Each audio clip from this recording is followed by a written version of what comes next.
Hello, and welcome back for a special episode of the Botstiber podcast. Today, we're thrilled to bring you an engaging conversation between two esteemed guests, Lotte Bailyn and our special guest host, Gary Cohen. Lotte Bailyn is a trailblazer in the field of organizational behavior and the daughter of acclaimed Austrian social scientists Marie Jahoda and Paul Lazarsfeld. Her pioneering research on work-life integration and gender equality has had a profound impact on workplaces around the world. Joining her is Gary Cohen, a longtime member of the Botstiber Board of Advisors and a distinguished professor from the University of Minnesota, renowned for his experience in modern European history, particularly focusing on Central Europe and the Jewish experience. In this episode, Lotte shares parts of her remarkable life story, from her family's famous Austrian roots to her academic and professional collaborations. Austria has played a significant role in shaping Lotte's perspectives and achievements.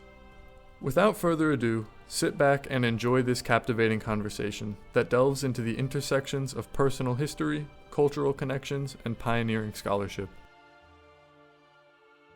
This is Gary Cohen. I'm a professor emeritus of Central European history at the University of Minnesota, Twin Cities. I'm also a member of the advisory board of the Botstiber Institute of Austrian-American Studies. And it's my great privilege today to have a chat with a most distinguished professor emerita of organizational studies at the Massachusetts Institute of Technology, Sloan School of Management. Lotte Bailyn is a renowned expert in work and organization studies with special emphasis on the dynamics of gender and diversity in business organizations and academia. She's a particularly opposite subject for the blog of the Botstiber Institute by virtue of her birth in Vienna in 1930, her parentage, and her many contacts with the traditions of Austrian intellectual life in the early 20th century. Let me begin by asking, what are your earliest memories of Vienna, if you have any, from those early years between your birth and then your leaving in 1937? Well, it's a funny one. Before 1934, one of the things my mother and I often did was to sing the International. And I remember her in 1934, after the Social Democrats lost the Civil War, that she told me we're not allowed to sing the International anymore. And because the Social Democratic Party had been declared illegal by the Austro-fascists. And I somehow remember that. Well, I understand that your mother, Marie Jahoda, was an ardent supporter of the Austrian Socialist Party and eventually joined one of its left radical groups. And that you were living in one of the great architectural accomplishments of Red Vienna, the Karl Marx Hof. What do you remember of living there? I don't remember anything. I think we moved out when my father left, and I was between 2 and 3. So I was recently back there and had a tour and saw it, but I don't remember anything of it from before. The only other memory I have of Vienna, and I don't know whether I was told this or whether I really remember it. One part I think I do remember. I was in the Montessori school, and evidently I came there one day and there were flowers on my desk. And I asked people why, and they said, because your mother's in jail. Now that part I'm not sure of. I do remember my uncle taking me out for a chocolate and explaining to me that my mother did not do anything bad, that she just is in jail for political reasons. I don't know what words he used, but I do vaguely remember that in the coffee house, that discussion, because previously they had told me she was just away. Well, your father had left Austria in 1933 to go to the United States to pursue research and employment opportunities that looked to be better for him there than was possible in depression-ridden Austria. Your mother had stayed behind. When your mother was arrested by the Schuschnigg government, she was kept, I think, for some 9 months in prison. Who took care of you while she was in jail? Well, my grandmother, but it was a big family. Her sister, it had been sort of family caretaking for some time. My aunts took care of me. I have a cousin who's almost the same age as I am. So there was a lot of mutual support. But basically, I was with my grandmother, which I had been a lot anyway, even before then. Your parents met, if I understand correctly, in the for Psychology run by Charlotte and Karl Buehler. From that base began work on what became a classic study of the impact of unemployment in an industrial district on the outskirts of Vienna, the famous study, the unemployed of Marienthal.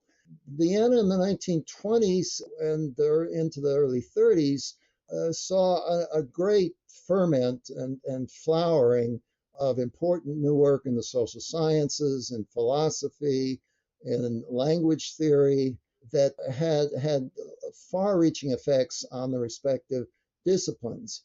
And your parents, both of them, Paul Lazarsfeld and Maria Jahoda, were very much in the middle of all of that. At what age did you become aware of the sort of work they were doing, or of the activity and connections that they had? Oh, very, very late, very late. I mean, when I came to America, it was probably, as I was beginning to go to college or something. I knew that they were working on things. I knew my father and stepmother were always working, but what the content was, I don't remember being very much aware of. I knew there were connections when I was in America. I know that on D-Day, Frank Stanton, the head of CBS at that time already, called very early in the morning to tell my father that the invasion had begun. But nothing, I was not particularly aware of what they were doing, except that they were always working. Well, you came to the U.S. at age 7, and you grow up. You didn't see your mother again, I believe, until what was it, 1945? When she was released from prison, she ended up going to Great Britain and only came to the U.S. in 45. Am I correct? Yes, you're correct. To what extent, living in your household of your father and stepmother, both social scientists, born and educated in Austria, from families of Jewish origin, to what extent did you feel something of an outsider growing up and going to school in America? Well, I'm sure the beginning was tough, not only because I didn't know the language, but I really didn't know my father hardly at all and had never met my stepmother. So I'm sure that was a complicated time. I attribute the fact that I still have a slight accent to sort of my not being happy about this initial transition, but that, I don't know if that's correct or not. It may just be my throat, the way it's spelled. But I realized that I was different from the American Jewish kids in my class who, belonged to synagogues and did all the right things, something we never did. We were completely secular. And I remember thinking, isn't it funny that my Jewishness is what brought me to America, but I'm the one who doesn't deal at all with any of the holidays. So, But that was not unusual among Central European Jewish refugees in the 30s who came from educated, assimilated families. That was more often the norm than the exception to have very little. absolutely the norm among that group, but not the norm among the American group. And I was living in an American environment, dealing with American friends, not with refugee people. I see. Yeah. Let's move forward to you going to college. You went to Swarthmore, one of the great American liberal arts colleges with very high standards, a very different sort of educational environment than anything that your parents or stepmother would have experienced in Austria. You chose at Swarthmore a mathematics major, which I find an interesting happenstance. Your father made his career in social psychology and sociology and related areas. His doctorate was actually in mathematics at the University of Vienna, but he left mathematics early. He went to the Buehler's Institute and essentially retooled with them. But how did you land on mathematics at Swarthmore? Well, I'm sure it was his influence.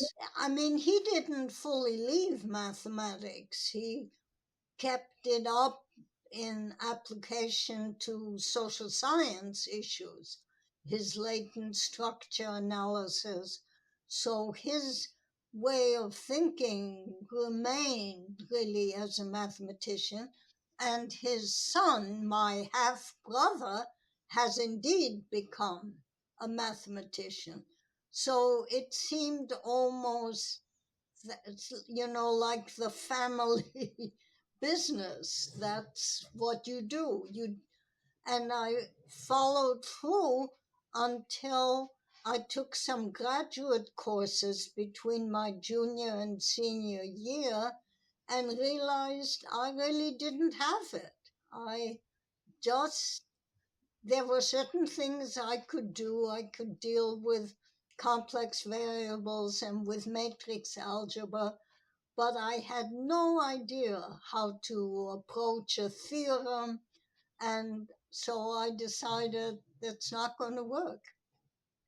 And I had never seen it as part of science because the minors I took were psychology and a little bit of economics. No, it wasn't physics or chemistry.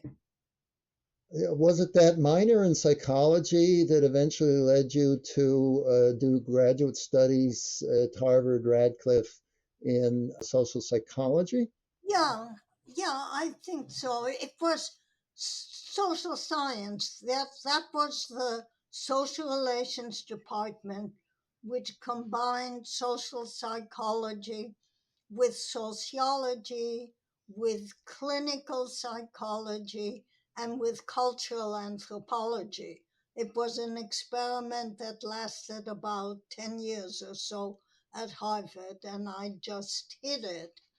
And initially, I thought I would apply mathematics to social science, but then I gave that up and just proceeded almost by accident from one job to another until I ended up 16 years after my PhD at the Sloan School.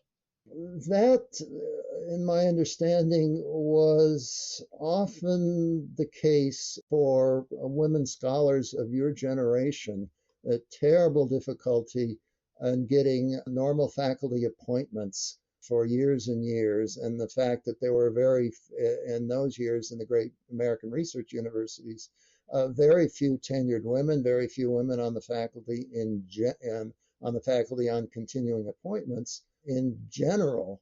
How discouraging did you find that situation? Well, it's interesting.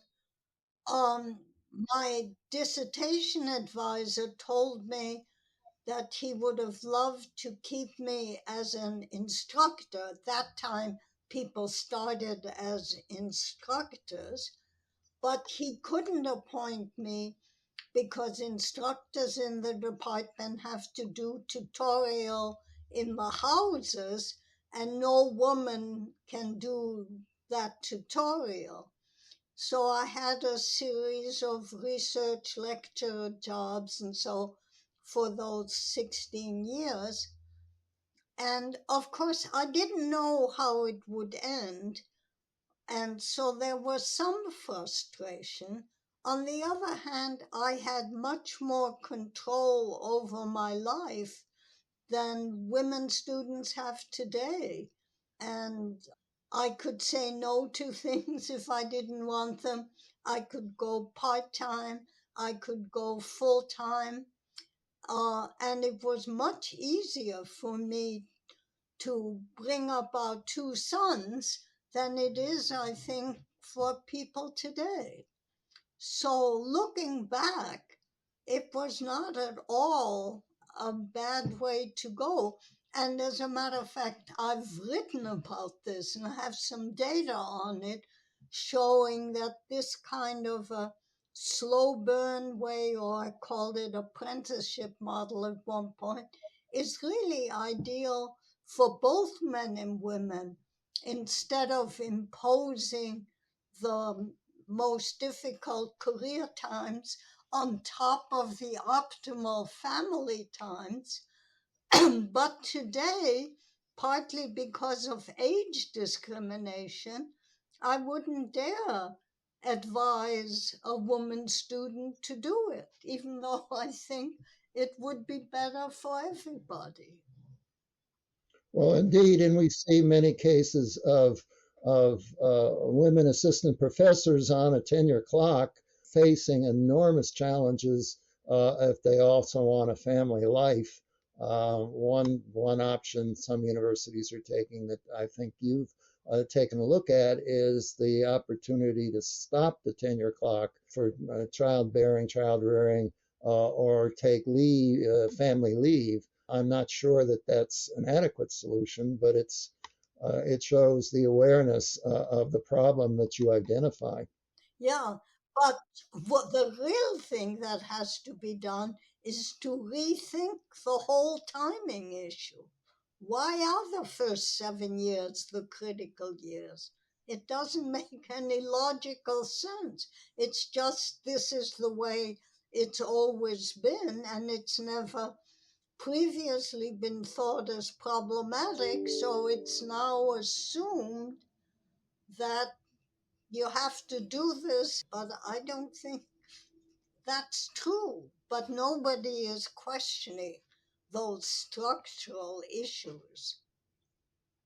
Let me go back to something you mentioned a few minutes ago in passing, that how much you benefited from the open interdisciplinary character of the teaching, the research, the discourse in Harvard's program in that department of social relations, and that the impact of that and the how appropriate that was for you.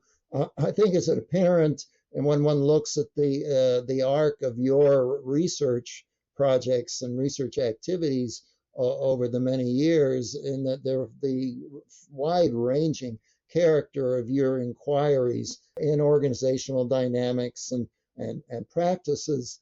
I'm wondering, though, was there perhaps at least some indirect impact, or at least a resonance in that open hybrid approach that you took to identifying problems, looking at research modes and methods, some resonance of this openness to different methods and question asking in your parents' work and the way they were brought up in that cauldron of innovation in the social sciences in Vienna at the end of the 20s and the beginning of the 30s, and perhaps some inspiration from your once you were college age or in graduate school, as you understood your parents' work better, some direct or indirect inspiration from their wide-ranging work that might have encouraged you to think outside the box,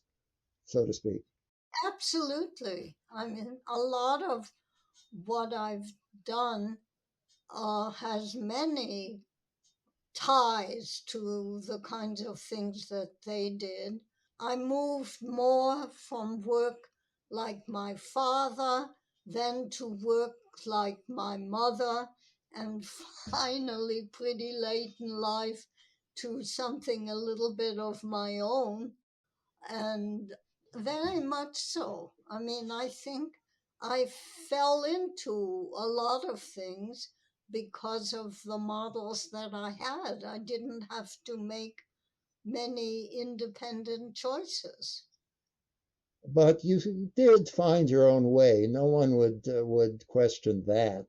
Uh, but what I'm wondering about is does that represent some specific Austrian or Viennese heritage that never really faded away with you? Not intellectually, because I didn't have it, but as an identification. Vienna plays a role, maybe to justify my accent or because there are aspects that I like about having a bit of an independent identity. But as I learned on my recent trip, people don't consider themselves, or what we heard, Catholics or Jews or Austrians. They consider themselves Viennese. It's a identity all its own. And besides the fact that I like the food, it fits me better than any other food. And Or did you keep some of the cuisine at home? yeah, I remember the first time my husband and I went to Vienna. We were at the market, and I said with some surprise, "Look, everything I like is in this market." And then we laughed because it's not so surprising. Typically, what you grow up with is what you like. When did you first go back to Vienna after World War II? It's a good question. I think it's in the late 50s, something like 57. I'm not 100% sure of that, but I think it's about then. Did you go with your father? No, went with my husband. Uh-huh. And then once the kids were little, our oldest was born in 59. We spent summers in Austria, or at least a month in various parts of Austria. And then, as I said, recently I was back, but before that, I took the whole family to Vienna for my 80th birthday. Well, I hope that was a wonderful experience. It was very nice, yes. Your father, thinking about the arc of the intellectual traditions with which he started, and the determined efforts in the Schuschnigg era and, of course, in the Nazi era to stamp out so much of that, so that the social sciences in Austria and the humanities as well were, when Austria came out of World War II and the Nazi period, came out of those experiences utterly impoverished. And we have studies now of how few new habilitations, appointments of new blood to professorships were, for instance, in the Vienna University through the 1950s. Not only was so much of the most innovative work stamped out, but there were many who had survived nicely the Schuschnigg dictatorship and then the Nazi era, who were still in place through the 50s. Your father, along with Oskar Morgenstern, made an effort at the beginning of the 1960s to resuscitate the social sciences in Austria by founding an Institute for Advanced Studies to provide training in the social sciences up to international standards. And at least at the beginning, they got some very talented doctoral students, postdoctoral students who enrolled. In the longer, there was a great deal of resistance in the university communities in Austria to this. And I've read that your father was frustrated. Did you have conversations with him about that, or did you visit Vienna in the early 60s once that institute got started? Yeah, no, I did know that. He wanted this Ford Institute to be a little bit like the Columbia Institute, where there's training and collaborative work. And he never felt that that came to be. And I think, that happened in the United States too. He wanted the center at Stanford to be more of a training center, and it did not work out. And and just before he died, he had moved to the University of Pittsburgh, trying to set up something there. And yeah, I think he was disappointed by the fact that his vision of what training in social science would be did not go over either in Austria or in the United States. I think he began to think about such research institutes already before he left Austria in 33. And this was a kind of long-term dream of his, which was repeatedly frustrated. There's this, I'm sure this is something that you thought about given your long experience on the faculty at MIT, of the siloing of people in their disciplinary boxes in departments committed to one discipline and its specialties, and the bean counting of who gets credit for grants and who offers the courses that work so strongly against interdisciplinary activity. It isn't even so much interdisciplinary, but a form of education. Now, it was successful for many years at Columbia with the Bureau of Applied Social Research, but it's no longer there, or not in that form. So that was the model. It just didn't really take any place else. The European university landscape has begun to change significantly as a byproduct of the European Union and the initiatives associated with what's called the Bologna process, and the trying to raise the expectations for doctoral degrees, to beef up the master's degrees for students who really don't want to go on to research degrees, but used to get doctorates just to go teach in secondary schools. and more specialized doctoral seminars to accomplish this, and then the Erasmus fellowships to give graduate students an opportunity to study for a semester or a year somewhere else in Europe. Have you sensed any real progress in raising standards, opening up, broadening intellectual horizons among graduate students or colleagues in the fields in Europe, in the fields you have worked in? Our graduate students, our PhD students, for example, are very open, very eclectic. Our whole organization studies is now part of a larger group called Work and Organization Studies, and includes the Institute for Work and Employment Research at MIT.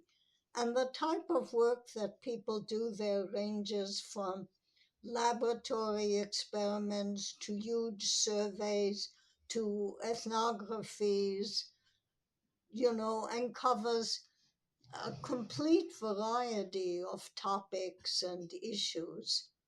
So I've had the feeling that our part of the Sloan School has actually been fairly open to methods and content, and to let people, go outside the quote mainstream. And I think that's been good. Well, indeed. What I'm wondering is to what extent the transatlantic conversations in this field with your counterparts at institutions like the University of Economics in Vienna or other comparable institutions in Germany or Italy or Britain show any real multi-sided conversations going on at the same level. Has the discourse truly become international in your field? Well, I really don't know much about, I have no conversation with universities elsewhere. In certain groups I belong to, there are people from other parts of the world, mainly Europe. Um, and so I hear them. I think in social science, the Europeans are more open generally than the Americans are to more the kind of work that I find interesting, which is more phenomenon based, not so positivistic, not so geared to theory and special statistical techniques. I find the European work that I know more open to this kind of more qualitative, more phenomenological work. I have very little contact except casual occasionally through some groups that I belong to. For a while, I participated on the advisory boards of a number of EU sponsored research programs, primarily geared to getting women into the university. They were financed by the EU, but most of the ones I was involved in were located primarily in Italy. And that was interesting, but that's now 20 some years ago. So I really, haven't kept up in any way. Well, it's of course a very long career that you've had, well, since getting your degree in what was it, in '56, and then beginning on a regular faculty appointment in 1972. In the intervening years, have you been invited to give occasional lectures in Austria or anywhere else in Europe? There was a possibility of doing a series of lectures both in Austria and in England. In both cases, a lecture series or a lecture named for one or the other of my parents, the English ones after my mother and the Austrian ones after my father. And I remember in both cases I was going to do it and then it didn't work out. And why it didn't, I don't remember. So I have not, in fact, done it. No. Well, more the pity, I think. But you were just in Vienna. Do I understand that you received an honor or award when you were there just recently? No, there was an honor that came here. The training outfit of the Social Democratic Party, I think that's what it is, established a Marie Jahoda Prize. And I was the first recipient. And about 7 of them came here and presented this to me. But that was about a year or two ago, couple of years ago. I see. I Yeah. see.